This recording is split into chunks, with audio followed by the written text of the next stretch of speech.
झज्जर के एक होलसेल दवा विक्रेता से 20 लाख रुपए की फिरौती मांगे जाने की गुत्थी पुलिस ने सुलझा ली है। इस मामले में झज्जर पुलिस ने स्थानीय निजी कॉलेज के फार्मेसी में पढ़ने वाले 2 छात्रों को गिरफ्तार किया, जिन्होंने अपना कर्ज उतारने के लिए दवा विक्रेता से 20 लाख रुपए की फिरौती मांगी। फिरौती मांगने के लिए मामले में पुलिस की गिरफ्त में आए दोनों आरोपियों में विक्रम गाँव खेड़ी जट व नीरज गाँव खुंगई जिला झज्जर के रहने वाले हैं और दोनों ही झज्जर के एसडी कॉलेज के फार्मेसी के छात्र हैं। पुलिस की माने तो इन दोनों छात्रों को दवा विक्रेता से फिरौती मांगने के लिए उकसाने का मुख्य सूत्रधार जहांआरा बाग स्टेडियम के पास एक केमिस्ट शॉप पर नौकरी करने वाला चिराग निवासी सीताराम गेट झज्जर नाम का युवक था। उसने ही फिरौती मांगने वाले इस मामले में मुखबिर का काम किया। इसके अलावा पुलिस ने जींद जिले के गांव पेगा के रहने वाले संजय नामक युवक को भी गिरफ्तार किया। इन सभी ने योजनाबद्ध तरीके से फिरौती मांगने की इस घटना को अंजाम दिया। पुलिस के अनुसार फिरौती की इस मामले में दिल्ली के एक युवक अभी पुलिस पकड़ से फरार है।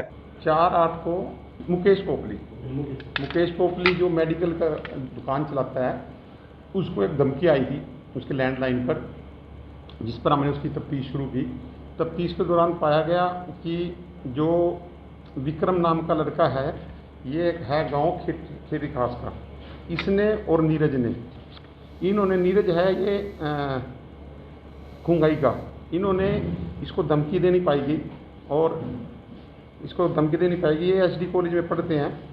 और जो एक है क्लासिक मेडिकल पे चिराग नाम का लड़का काम करता था, उसने इनको इसकी मुखबरी दी थी और उसी ने इनको बताया था कि भाई, इन्होंने कहा था हमें पैसों की ज़रूरत है। सज्जन ये कहने लगा, नीरज मेरे को कर्जा है जो मैंने देना है।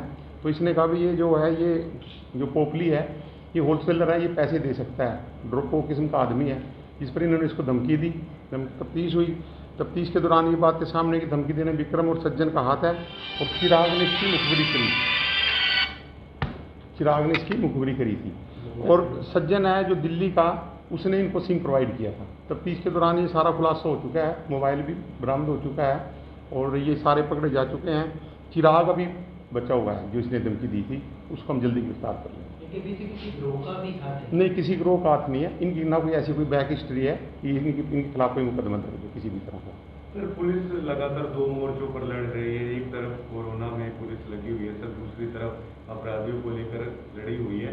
तो क्या अलग से तैयारी चल रही है, क्योंकि 2 मोर्चों पर जंग लड़ रही है सर पुलिस आज के वक्त? देखिए, तैयारियां तो ऐसे है कि हमारा कर्तव्य बनता है कि ये इस तरह का तैयारी, तो ये समय समय पर जैसा माहौल बनता है उसके अनुसार कार्य करते हैं। कोरोना के साथ भी हम जंग लड़ेंगे और प्रशासन का और हमारा तो ये फर्ज बनता है, जनता उसको भी सुरक्षित रखना हमारा कार्य है। नहीं, देखिए, किसी को कोई घबराने की जरूरत नहीं है, ना तो वो कोरोना से डरे। मैं तो आपके माध्यम से, आप भी, मैं समय समय पर हमारा सहयोग करते रहते हैं और मैं तो आपके माध्यम से यही कहना चाहूँगा कि कोरोना से इतना न डरें, अपनी सावधानी रखें, अपनी इम्यूनिटी बूस्ट करें। जैसा कि डॉक्टर्स बताते हैं, अपना खान पान अच्छा रखें, अपनी सेहत का ध्यान रखें, मास्क लगाएं, अपने आप को सैनिटाइज़र करें। जैसे कि प्रशासन द्वारा बार बार ये बातें बताई जाती है, उसका ध्यान करते हुए अच्छे से वो रहे और सोशल डिस्टेंसिंग बना के। ये ठीक है, ये भी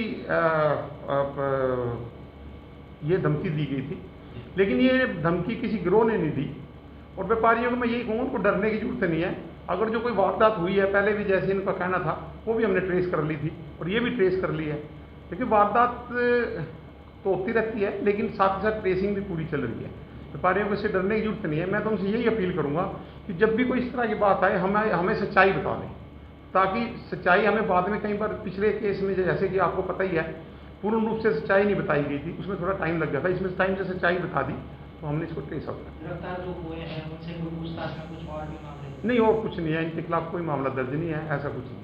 सर, जो हार्डकोर, देखिए, ये बिल्कुल चिंता का विषय है कि एक स्टूडेंट्स को इस तरह की कार्य नहीं करना चाहिए, क्योंकि अगर जो इस तरह कार्य करेंगे तो वो फिर इस तरह उनको देख के, अगर जो ये पैसे लेने में कामयाब हो जाते तो इनके देख के 4 नए लड़के भी इस तरह की तैयारी कर सकते थे। ये चिंता का विषय है। युवा पीढ़ी को इसको बचा के रखना हमारा कर्तव्य बनता है। मैं तो अपील करूंगा आपके माध्यम से कि इनके माँ बाप से, बच्चों के, कि अपने बच्चों पर ध्यान रखें, नज़र रखें और इस ओर ना जाने।